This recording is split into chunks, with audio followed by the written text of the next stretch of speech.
What's up guys, welcome to the next video, welcome to the next tutorial. Today I want to talk about something very important in filmmaking. So when you want to have your shots like so cinematic as possible, you have to start thinking about how to get nice movement into your shots. So movement while you're shooting a video is very important to get not just this tripod, my picture is not moving shot. You want to get this one single shot and the shot has to look perfect, and then you need movement in your shot. And there are so many ways out there to get nice movement. You can get gimbals, Steadycams, glide cams, you can get the Ronin and you can spend so much money. And today I want to show you 5 things I used, and I also want to show you guys some free stuff. So when you really have no money but you need the slide or you need something else. So I would say let's jump right into it, and I will show you guys some stuff how you can do it and how you can fake it.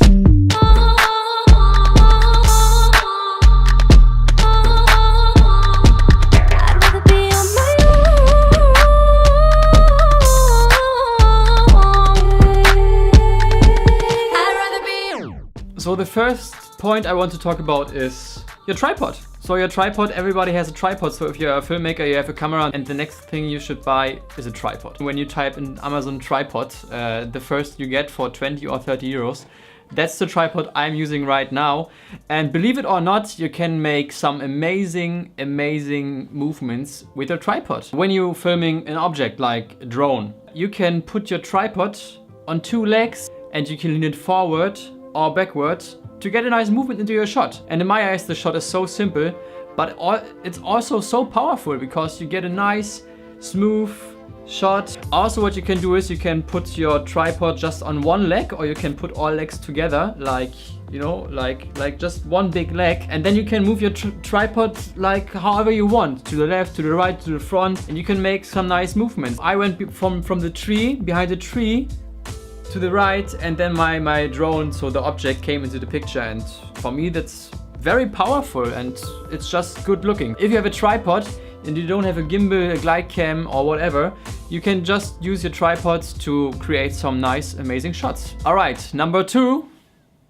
Voila. That's my Steadicam. I have a Steadicam from Tarion. There are newer models out there. I will link you every model I use, and I would recommend to you in the description down below, so you can check it out after the video. And I use this a lot. I love my Steadicam so much. This Steadicam I use all the time was 120 bucks. And I tried a few times the Steadicam from my buddy Steve, who has the GlideCam HD 2500 or something like that, so very expensive GlideCam. I like this way more. We filmed the wedding with the GlideCam from Steve, and this gets so damn heavy, and to be honest, I get better results with this than with the GlideCam. Perhaps I don't have so much practice time with the GlideCam from Steve, but for me this is heavy enough. It isn't too heavy. The setup is fast, so the first time you have to figure out how this works. It takes you 5 to 10 minutes, but then at the moment I put my camera on top and I'm finished in 1 minute and I can start to shoot. And with this and with my GH5 I get so amazing, smooth and stable shots. I'm just in love with this. So no matter if I'm filming on 50mm or if I'm filming on 60mm, I always get good results with my Steadicam. If you don't have so much money to buy Ronin M or to buy an expensive glide cam, you should definitely go with this. What can I say more? It's quick. It's not so big because you can put this together and you have like a little bag for this. I will link you this below, check it out. So there are also from newer, I think there are very good Steadicams, so check them out. They are not so expensive, but they do really a great job. I mean, you also could like vlog with this setup, but I mean, now you look like a total jerk. Am I right? Number 3. Gimbals. And there are so many different gimbals out there at the moment, so you can go with a super expensive Ronin M, which is amazing, which is really amazing. I worked with the Ronin M one time at the music video shoot, and I mean the footage you get is like smooth as fuck. So the Ronin M is like when you are really professional and you want to make the perfect pictures for real estate or for music videos. So if you are a really professional videographer and you don't care about the money, go with the Ronin M. I mean, it's a pain to build this thing up. It's a pain to run with this because you not just can put it down on the earth. You always need the stand where you can put the Ronin M. But when you build it up, when you take the time, you will get the most amazing shots ever. Also out there are like one-hand gimbals, which are pretty amazing. The 3-axis stabilizer makes always a bomb job. So if you go with the gimbal, electronic gimbal, it's sometimes a pain to calibrate them. You always have to look if you have enough battery and stuff like this. But when you set them up and when you get them and when you spend the money for them, they work perfect. What I don't like so much for run and gun stuff is they look so stable. I don't know, I like the movement of the Steadicam. In my opinion, I like this for like YouTube videos more because it's, I don't know, it's just the movement is more natural than the movement from electronic gimbals like the Ronin M. Also when you say, you know, I don't know, because of the gimbal I have my drone, you can take your drone as a gimbal. So like me, I have the Phantom 4 right here.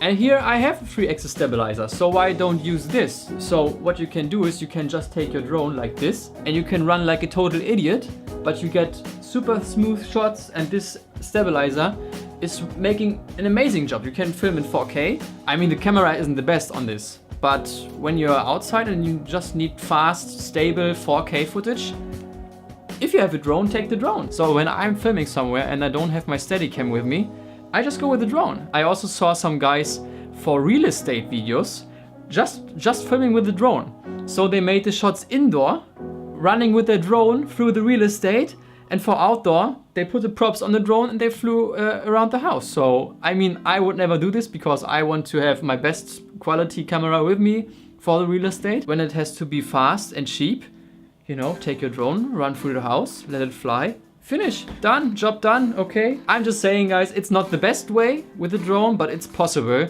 If you want to have really the best results, you should go with a 3-axis stabilizer like the Ronin M or stuff like this to get the best result you can get. Number 4, sliders.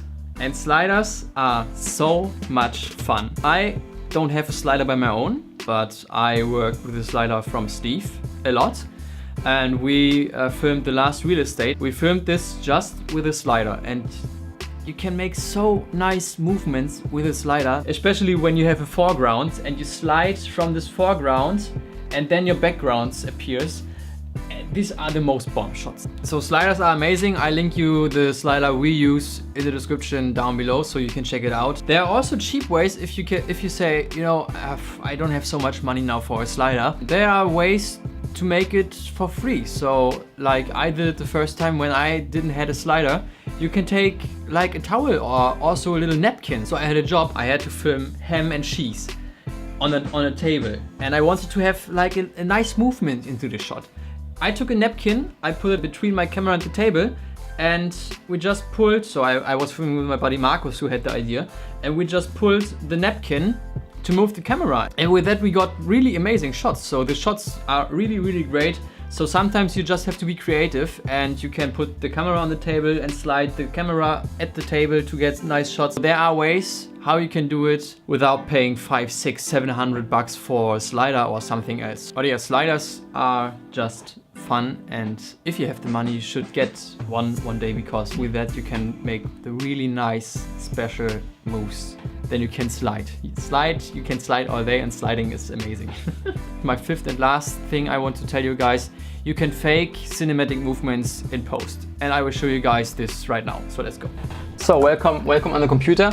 I'm using Premiere Pro, so I think you could also use Final Cut for this. So it's the same process. So what we're doing right now is I will create a new sequence. I just take the 24 frames HD sequence, and now I will put my time-lapse into the timeline. Keep the settings because I want to crop in, and what that means I will show you right now. The time-lapse is made in 4K, so that's like full quality of my camera, and of course it's way too big now for the 180p sequence. What we can do right now is we can take the first time-lapse and we can change the scale to 43 is like the original size, yes.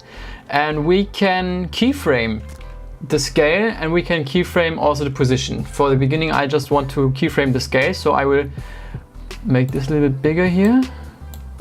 So I will put this first keyframe with the original size to the left. That means the clip starts at the scale of 43. And I'm going to the end of the clip and I want to zoom in a little bit in this one. So I just go up with the scale like this. And I put this keyframe to the end.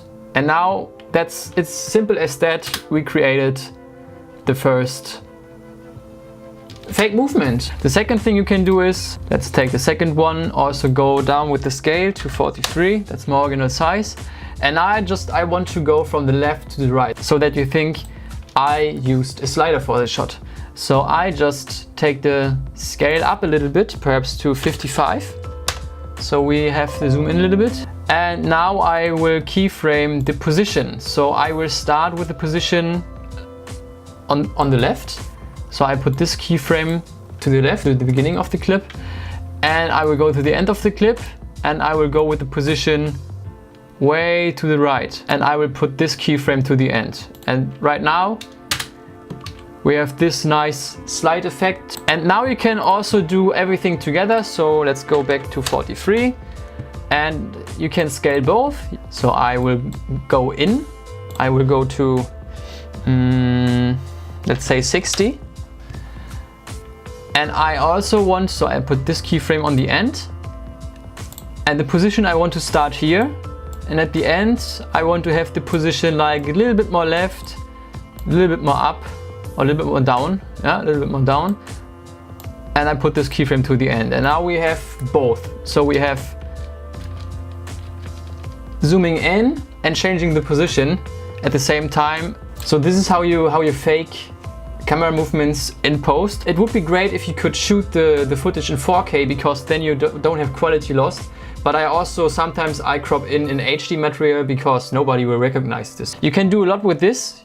Just when you see this shot is a little bit boring, you can change it and you can fake the movement in post. So you can see there are a lot of ways. You can go with a Steadicam, you can go with an expensive gimbal, you can go with a nice slider. So yeah, there are many ways out there. There are also many cheap ways with a tripod. So try what is good for you. Try to make some nice moves with this. If you have still problems, you can use the warp stabilizer on Premiere Pro to get out like the small shakes in the picture to get like the best result you can get. So I hope this video could help you guys.